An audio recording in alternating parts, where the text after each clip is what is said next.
Hello dear students.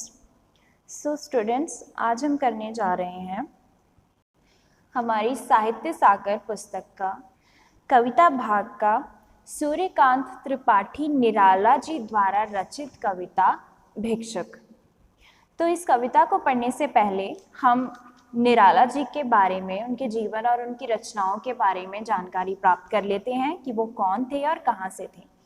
तो महाकवि सूर्यकांत त्रिपाठी निराला का जन्म 1897 ईस्वी में बंगाल के मेदिनीपुर जिले में हुआ। तो वो एक बंगाली लेखक और कवि थे। इन्होंने बांग्ला, अंग्रेजी, संस्कृत और हिंदी हाई स्कूल की कक्षा तक आते आते सीख ली थी बांग्ला भाषा। निराला जी का पारिवारिक जीवन कष्टमय रहा। सन 1916 में इन्होंने जूही की कली की रचना की। 1922 में रामकृष्ण मिशन के पत्र समन्वय का संपादन किया और 1923 और 24 में मतवाला का संपादन किया।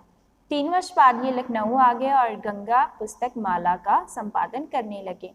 ये स्वभाव से विद्रोही तथा निर्भीक थे, यानी कि जो इनकी कविताएं, इनकी रचनाएं थी, इनमें ये हमेशा किसी न किसी चीज पर व्यंग करते आए हैं, बिना डरे। ये बहुत स्पष्टवादी थे। अपनी बात को बहुत ही स्पष्ट तरीके से इन्होंने अपनी कविताओं में पेश किया है। निराला जी बहुमुखी प्रतिभा के धनी थे। परिमल, जूही की कली, गीतिका, अनामिका, राम की शक्ति पूजा, तुलसीदास, कुकुरमुत्ता, अप्सरा, प्रभावती आदि इनकी प्रसिद्ध कृतियां हैं। 15 अक्टूबर 1961 को इनका देहावसान हुआ, यानी कि इनकी मृत्यु हुई। तो ये थे सूर्यकांत त्रिपाठी निराला जी। तो आइए अब हम शुरू करते हैं इनकी कविता। जैसे कि कविता का नाम है भिक्षुक। भिक्षुक यानी कि भिखारी। तो इनकी जो कविता है ये एक भिखारी और भिक्षुक के जीवन पर आधारित है। तो ये लिखते हैं कि वह आता, 2 टूक कलेजे के करता, पछताता पथ पर आता। पेट पीठ दोनों मिलकर है एक, चल रहा लकुटिया टेक। मुट्ठी भर दाने को, भूख मिटाने को, मुंह फटी पुरानी झोली को फैलाता। 2 टूक कलेजे के करता, पछताता पथ पर आता। हिंदी के निराले कवि सूर्यकांत त्रिपाठी निराला द्वारा रचित भिक्षुक शीर्षक की कविता से ली गई पंक्तियां हैं। ठीक है बच्चों। तो इन पंक्तियों में जो कवि है उसने एक भिक्षुक, जैसे कि मैंने पहले भी बताया कि भिक्षुक यानी कि भिखारी की दयनीय दशा, उसके दयनीय जीवन दशा का उन्होंने चित्रण किया है इन पंक्तियों में। तो निराला जी कहते हैं कि एक भिक्षुक हृदय में दुखी होता है, पश्चाताप करता हुआ सड़क पर आ रहा है। 2 टूक कलेजे के करता, पछताता पथ पर आता, यानी कि उसका कलेजा दुख से फटा जा रहा है। 2 टुकड़े हो चुके हैं उसके कलेजे के और पछताता हुआ वो सड़क पर यानी कि अपने पथ पर, मार्ग पर आ रहा है। पेट पीठ दोनों मिलकर है एक। तो यहाँ पर कवि कहते हैं कि उसे देखने से ऐसा लगता है कि वे कई दिनों से भूखा है, उसे खाने को कुछ नहीं मिला, इसीलिए उसके पेट और जो पीठ है वो एक साथ लगे हुए हैं। चल रहा लकुटिया टेक। तो भूख, चिंता व दुख के कारण वो इतना कमजोर हो गया है कि लाठी के सहारे के बिना चलने में भी असमर्थ है। लकुटिया यानी कि लाठी। तो वो इतना दुबला पतला हो चुका है, इतना कमजोर हो चुका है कि वो बिना लाठी के सहारे के चल ही नहीं सकता और लाठी के सहारे वो अपने पथ पर आगे बढ़ रहा है। मुट्ठी भर दाने को, भूख मिटाने को, मुंह फटी पुरानी झोली को फैलाता। तो कवि कहते हैं कि वे मुट्ठी भर दाने पाने के लिए तथा उनसे अपनी भूख मिटाने के लिए जो अपनी फटी पुरानी झोली है उसको फैला रहा है, अर्थात अपनी फटी पुरानी झोली को फैलाकर लोगों से वो मुट्ठी भर दाने की भीख मांग रहा है और दाने की गुहार लगा रहा है। 2 टूक कलेजे के करता, पछताता पथ पर आता। लेकिन वो इतना मजबूर है कि वो भीख मांगने के अलावा, गुहार लगाने के अलावा और कुछ नहीं कर सकता, जिससे उसके जो कलेजा है वो फटा जा रहा है, यानी कि उसके दिल के कई टुकड़े हो चुके हैं। क्यों? क्योंकि उसे भीख मांगनी पड़ रही है अपनी उस दयनीय दशा के कारण। अगली पंक्तियों में कवि कहते हैं कि साथ 2 बच्चे भी हैं, सदा हाथ फैलाए, बाएं से वे मलते हुए पेट को चलते और दाहिना दया दृष्टि पाने की ओर बढ़ाए। भूख से सूख ओठ जब जाते, दाता भाग्य विधाता से क्या पाते, घूंट आंसुओं के पीकर रह जाते। तो यहाँ पर जो कवि आगे बताते हुए कहते हैं कि भिक्षुक के साथ उसके 2 बच्चे भी हैं, वे भी अपने हाथ फैलाकर लोगों से भिक्षा मांग रहे हैं, दया भीख मांग रहे हैं।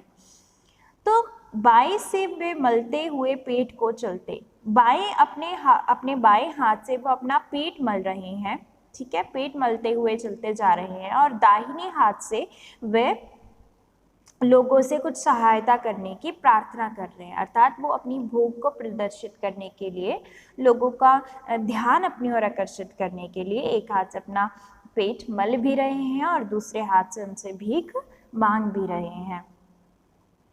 भूख से ओठ सूख जब जाते, दाता भाग्य विधाता से क्या पाते। तो यहाँ इन पंक्तियों में कवि कह रहे हैं कि भूखे रहने के कारण जो उनके ओठ हैं, जो उनके होंठ हैं, वो भी सूख जाते हैं, तो भी अपने भाग्य विधाता से वह भूख, अपमान, उपेक्षा आदि के अतिरिक्त और कुछ नहीं पाते। यानी कि फिर भी उनके होंठ सूख रहे हैं, उनका पेट पीठ के साथ लगा हुआ है, लेकिन फिर भी उनको लोगों से कोई भी सहायता नहीं मिल रही, कोई उन्हें उनकी भूख को शांत करने के लिए कोई उन्हें खाना नहीं दे रहा, सब उनको दुत्कार कर आगे बढ़ते जा रहे हैं। इसीलिए उनको दुत्कार, अपमान, उपेक्षा के अलावा कुछ भी प्राप्त नहीं हो पा रहा है। घूंट आंसुओं के पीकर रह जाते, जिसके कारण वह अपमान और दुख के कारण वे आंसुओं का घूंट पीकर रह जाते हैं, अर्थात वो अपना मन मसोस कर, ये घूंट आंसुओं के पीकर एक मुहावरा है जिसका कवि ने प्रयोग किया है, यानी कि अपना मन मसोस कर रह जाना, इतने संघर्ष के बाद भी कुछ प्राप्त ना होना और अपना मन मसोस कर रह जाना, यानी कि दुखी हो जाना और कुछ करने के लायक ना रह पाना। आगे कवि लिखते हैं, चाट रहे जूठी पत्तल वे कभी सड़क पर खड़े हुए, और झपट लेने को उनसे कुत्ते भी हैं अड़े हुए। ठहरो, अहो मेरे हृदय में है अमृत, मैं सींच दूंगा, अभिमन्यु जैसे हो सकोगे तुम, तुम्हारे दुख में मैं अपने हृदय में खींच लूंगा, तुम्हारे दुख मैं अपने हृदय में खींच लूंगा। तो इन पंक्तियों में जो महाकवि निराला जी हैं, एक भिक्षुक तथा उसकी 2 बच्चों की दयनीय दशा का वर्णन कर रहे हैं, ठीक है, जैसा कि हमने ऊपर पढ़ा हुआ है कि वो अपनी भूख को सहन नहीं कर पाने की स्थिति में है। भिक्षुक जो भिखारी है और जो उसके 2 बच्चे हैं, वो लोगों से भिक्षा मांग रहे हैं, लेकिन उन्हें अपमान के अलावा बदले में कुछ भी प्राप्त नहीं हो पा रहा। इसीलिए वो रास्ते में पड़ी, सड़क पर पड़ी जूठी पत्तल ही चाटने को विवश है। यानी कि जो लोगों ने बचा कुचा खाना फेंका हुआ है सड़क पर, वो उसी को खाने के लिए मजबूर है, क्योंकि उनको खाना प्राप्त नहीं हो पा रहा है। ठीक है, भाव ये है कि सड़क पर झूठी पत्तलों पर जो बचा कुचा थोड़ा सा भोजन है, वो ही चाट चाट कर वो अपने भूख को मिटाने का प्रयत्न कर रहे हैं। तो उस भिक्षुक का दुर्भाग्य तो देखो, अब ये आगे देखो कि और झपट लेने को उनसे कुत्ते भी हैं अड़े हुए, और उसका दुर्भाग्य तो देखो बेचारे का कि उन जूठी पत्तलों को भी कुत्ते उनसे झपट कर ले जाना चाहते हैं, अर्थात कुत्ते भी जो हैं वो जूठी पत्तलें चाट रहे हैं उनके साथ। ठहरो, अहो मेरे हृदय में है अमृत, मैं सींच दूंगा। अब यहाँ पर बच्चों कवि ये कहने का प्रयास कर रहा है कि जो भिक्षुक है, जो भिखारी है, उसकी दशा पशुओं से भी दयनीय है। मतलब कुत्ते भी, पशु भी उनसे भोजन छीन झपट कर ले जा रहे हैं। तो यहाँ कवि फिर भिक्षुक को सांत्वना प्रकट करते हुए कहते हैं, भिक्षुक के प्रति सांत्वना देते हैं, उसे दिलासा देते हुए कहते हैं कि मेरे हृदय में भिक्षुक के लिए प्रेम का भाव है, इसी प्रेम के बल पर वे उसे अमृत प्रदान करना चाहते हैं। ठहरो, अहो मेरे हृदय में है अमृत। तो यहाँ पर कवि उस भिक्षुक से कह रहे हैं कि मेरे हृदय में तुम्हारे लिए अपार प्रेम है, अमृत है, जिससे मैं सींच दूंगा, जिससे मैं तुम्हें प्रदान करूंगा। तो कभी यहाँ पर अभिमन्यु जैसे हो सकोगे तुम। तो यहाँ पर जो कवि हैं वो भिक्षुक को अभिमन्यु के समान अपने अधिकारों से लड़ने की प्रेरणा दे रहे हैं। मतलब अपने जो वो कह रहे हैं कि मेरे अंदर तुम्हारे अथाह प्रेम है, तो वो उसे एक इंस्पिरेशन दे रहे हैं, मोटिवेट कर रहे हैं, उसको सांत्वना देते हुए उसको प्रेरणा दे रहे हैं कि तुम भी, उसको अभिमन्यु का उदाहरण देते हुए कह रहे हैं कि तुम भी अभिमन्यु जैसे बनोगे। जैसे अभिमन्यु ने चक्रव्यूह को तोड़कर अमर हो गए, वो महारथियों के द्वारा मारे गए, लेकिन फिर भी वो अमर हो गए इतना संघर्ष करने के बाद, आज भी लोग उन्हें जानते हैं। उसी प्रकार तुम भी अपना हिम्मत मत हारो, तुम भी संघर्ष करो, तुम्हें भी मृत्यु के बाद लोग अवश्य जानेंगे। तो यहाँ पर भाव ये है कि जो कवि है वो भिक्षुक की, जो भिखारी है उसकी दीनहीन दशा को जन जन तक पहुँचाने का प्रयास करेंगे। यहाँ पर कवि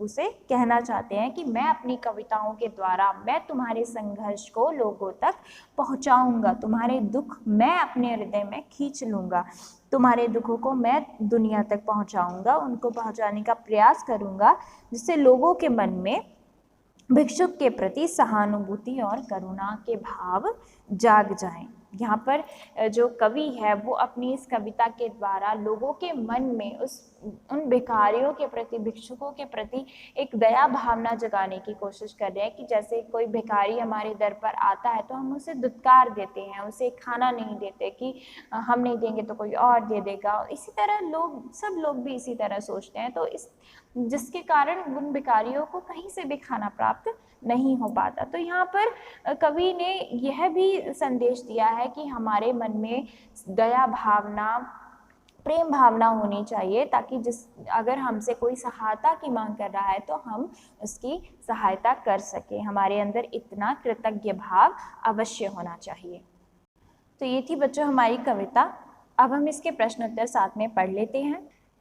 तो पहला प्रश्न है, दो टूक कलेजे की कर्ता से कवि का क्या आशय है। तो हिंदी के निराले कवि सूर्यकांत त्रिपाठी निराला द्वारा रचित उपयुक्त पंक्ति का आशय यह है कि एक भिक्षुक हृदय से दुखी होता हुआ, पश्चाताप करता हुआ सड़क पर आ रहा है।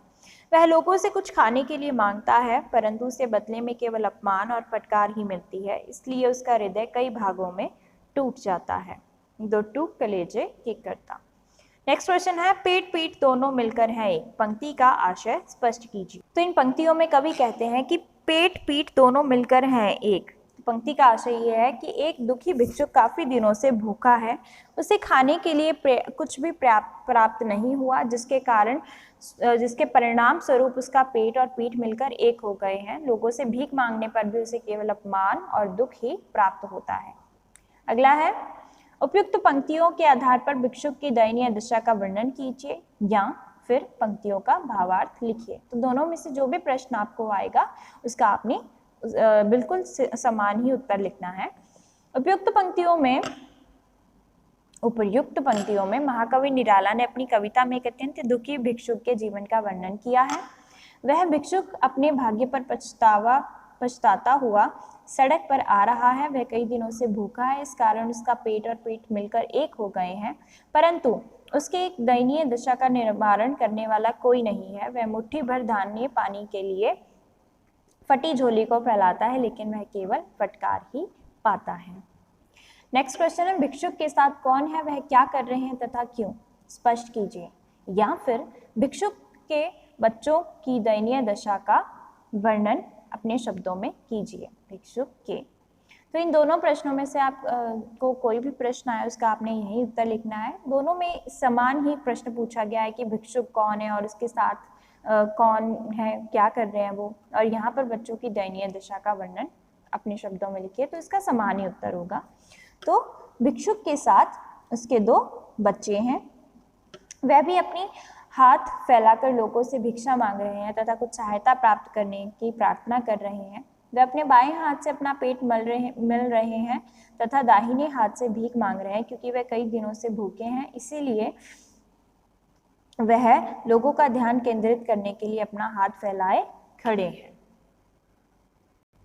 अगला प्रश्न है, दाता भाग्य विधाता से कवि का संकेत किस ओर है और कौन किनसे क्या प्राप्त नहीं कर पाते। तो दाता भाग्य विधाता से कवि का संकेत उन लोगों की ओर है जो भीख देने के लिए सामर्थ्य तो हैं, परंतु दयाहीनता के कारण उन्हें असहाय ही छोड़ देते हैं। और जो भिक्षुक के 2 बच्चे हैं वो आने जाने वाले लोगों से कुछ भी प्राप्त नहीं कर पाते। अगला प्रश्न है, घूंट आंसुओं के पीकर रह जाते, मुहावरे का प्रयोग कवि ने किस संदर्भ में किया है। तो जब बच्चे और भिक्षुक लोगों के सामने हाथ फैलाते हैं तब लोगों द्वारा कुछ ना प्राप्त होने के कारण एवं भूख के कारण उनके होंठ जो हैं वो सूख जाते हैं। वहीं अपमान और दुख के कारण भी आंसुओं का घूंट पीकर रह जाते हैं, अर्थात अपना मन मसोस कर रह जाते हैं। अगला प्रश्न है, भिक्षुक तथा उसके बच्चे क्या करने के लिए विवश हैं और क्यों। तो भिक्षुक तथा उसके बच्चे झूठे पत्तल खाने को विवश हैं। भाव ये है कि सड़क पर झूठी पत्तलों पर बचा कुछ थोड़ा सा भोजन चाटकर वह अपनी भूख को मिटाने का प्रयत्न कर रहे हैं, क्योंकि वे कई दिनों से भूखे हैं और उन्हें अपने भाग्य विधाता से कुछ भी प्राप्त नहीं हो पा रहा है। अगला प्रश्न है, और झपट लेने को से उनसे कुत्ते भी अड़े हुए हैं। पंक्ति द्वारा कवि क्या स्पष्ट करना चाहता है। तो उपर्युक्त पंक्ति द्वारा कवि ये स्पष्ट करना चाहता है कि भिक्षुक और उसके बच्चे जो कई दिनों से भूखे हैं और भूखे रहने के कारण वह सड़क पर पड़े झूठी पत्तलें खाने को मजबूर हैं, और झूठी पत्तलों पर भी कुत्ते अपना अधिकार समझते हैं और उन्हें उन पत्तलों को खाने नहीं देते और उन पर झपट पड़ते हैं। ठीक है, नेक्स्ट क्वेश्चन है, भिक्षुक कविता में कवि ने समाज को किस बात के लिए फटकारा है। तो इस कविता में कवि ने समाज के समर्थ वर्ग के लोगों को फटकारा है, जो सामर्थ्य होते हुए भी भिक्षुक को भीख नहीं देते और वह उसका अपमान कर भगा देते हैं। इसी कारण से वह भिक्षुक भूखा ही मर जाता है और इसी कारण से कवि ने सामर्थ्य लोगों को फटकारा है। अगला प्रश्न है, उपर्युक्त पंक्तियों में कवि ने अभिमन्यु शब्द का प्रयोग किस लिए किया है। तो कवि ने अभिमन्यु शब्द का प्रयोग उस भिक्षुक को प्रेरित करने के लिए किया है जिस प्रकार अभिमन्यु अकेले ही युद्ध में चक्रव्यूह को भेदने गया था, पर अंत में वह लौटते समय महारथियों के प्रहार से मारा गया और अमर हो गया।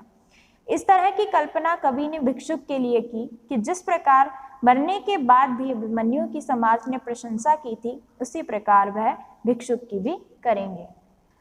सो स्टूडेंट्स, ये था हमारा चैप्टर, ये थी हमारी कविता भिक्षुक। ठीक है, आई होप सबको अच्छे से समझ में आ गई होगी। तो इसको अच्छे से करिएगा अपनी कॉपी में और इसको एक बार फिर से पढ़िएगा खुद ही। Okay students, thank you and have a nice day.